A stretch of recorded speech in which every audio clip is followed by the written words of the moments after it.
Буа якташлыгыннан яңа ел бүләге баян. Буа шәһәренең картлар һәм инвалидлар өчен интернат йортында яшәүче Дамир Вәлиевкә әлеге музыкаль инструментны бүләк иттеләр.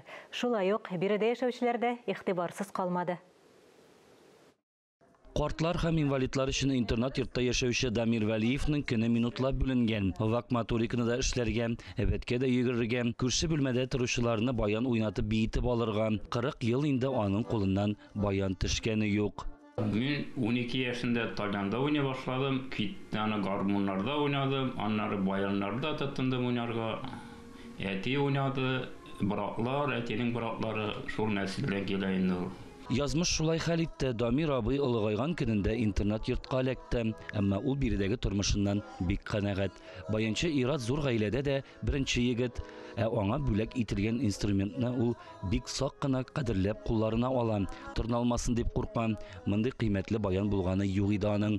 Оны күп ойнадым инде, биеттем дә, йырлаттым да, biraz яны йырлатып инде.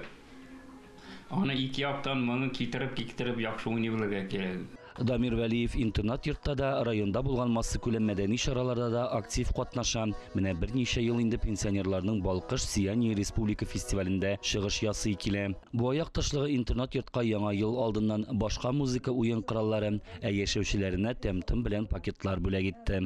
Рөстәм Әхмәдуллин, Илнур Кадыров, Татарстан яңалыклары.